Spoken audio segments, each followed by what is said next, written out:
At its height, the Roman Empire ruled nearly the entire Mediterranean world. Its armies guarded frontiers from Britain to the Middle East. Its roads connected three continents, and its laws shaped the lives of tens of millions of people. Rome looked indestructible, yet in the year 476, the Western Roman Empire collapsed. Its final emperor was removed without one glorious last battle. So how did a small Italian city conquer much of the known world and then lose everything? This is the rise and fall of the Roman Empire. According to Roman tradition, Rome was founded in 753 BC. It was initially ruled by kings, but around 509 BC, the monarchy was replaced by the Roman Republic.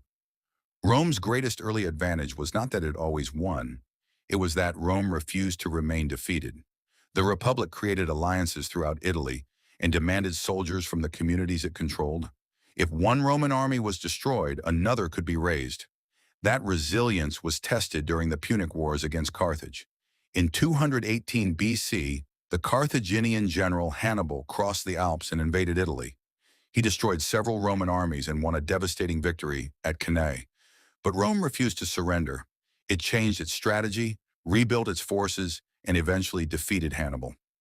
In 146 BC, Rome destroyed Carthage and became the dominant power in the Mediterranean. Victory brought land, wealth, and enslaved laborers. It also made Roman generals dangerously powerful. Roman soldiers increasingly became loyal to the generals who promised them money and land. Political rivals began using armies against one another. Julius Caesar became enormously powerful after conquering Gaul. When the Senate ordered him to surrender his command, he crossed the Rubicon River in 49 BC and started a civil war.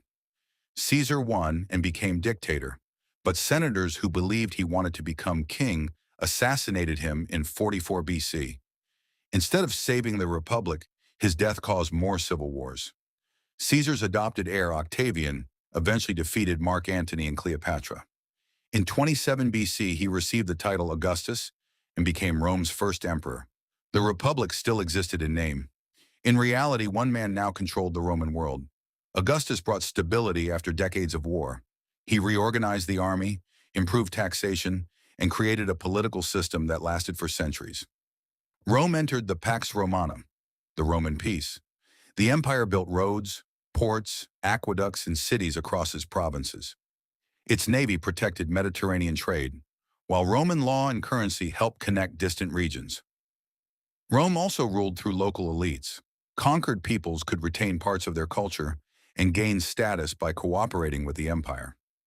Roman citizenship gradually expanded far beyond Italy. Under Emperor Trajan in the year 117, Rome reached its greatest territorial size. It stretched from Britain to Mesopotamia and from the Rhine to North Africa, but the empire's strength created its greatest weakness. Its enormous borders required huge armies. Those armies required money. Whenever an emperor died, powerful generals could fight for the throne. By the 3rd century, the Roman system was breaking down. Between the years 235 and 284, the empire suffered civil wars, invasions, disease, and economic chaos. Emperors rose and fell rapidly, and many were murdered by their own soldiers. Rome also faced attacks from Germanic groups in Europe and the powerful Sasanian Empire in the east. In the year 260, the Persian king Shapur captured the Roman Emperor Valerian, an unprecedented humiliation. The government needed more money for the army, so it reduced the amount of precious metal contained in Roman coins. Prices increased, and confidence in the currency weakened. Rome survived this crisis, but only by transforming itself. Emperor Diocletian concluded that the empire was too large for one ruler. He divided responsibility between several emperors. Constantine later reunited the empire and established Constantinople as a new capital in the year 330. After Emperor Theodosius died in 395, the empire was administered by separate eastern and western courts.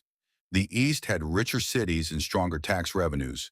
The west had weaker finances and increasingly vulnerable borders. Rome called the peoples outside its borders barbarians, but they were not one united enemy. Goths, Vandals, Franks, and others sometimes invaded Rome and sometimes served in its armies.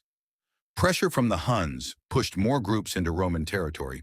In 378, the Goths destroyed a Roman army at Adrianople and killed Emperor Valens. Then the borders began to collapse. In 410, the Visigothic king Alaric sacked Rome. The city was no longer the empire's capital, but its capture shocked the Roman world. The West then suffered an even greater disaster. The Vandals captured North Africa, including Carthage, in 439. This region had provided grain and vital tax revenue. Without that money, the Western government struggled to maintain its armies. Territory disappeared. Emperors became puppets controlled by military commanders. In 455, the Vandals sacked Rome again. Finally, in the year 476, a Germanic commander named Odoacer removed the young emperor Romulus Augustulus and became king of Italy. The Western Roman Empire was finished. But Rome did not completely disappear in 476. The Eastern Roman Empire survived from Constantinople. Its people still called themselves Romans, and its emperors continued using Roman law and institutions. Today, historians call it the Byzantine Empire. It survived until Constantinople fell to the Ottoman Empire in 1453, almost 1,000 years after the fall of the West. Rome was not destroyed by one invasion or one bad emperor. Civil wars weakened the government. Economic problems reduced its military power. Invasions cost the empire territory, and lost territory meant less tax revenue to defend what remained. Each crisis made the next crisis harder to survive. Rome's greatest warning is simple. An empire can still look powerful long after the system supporting it has begun to collapse. If you enjoyed this video, subscribe to History Explained 101 for more History Explained simply.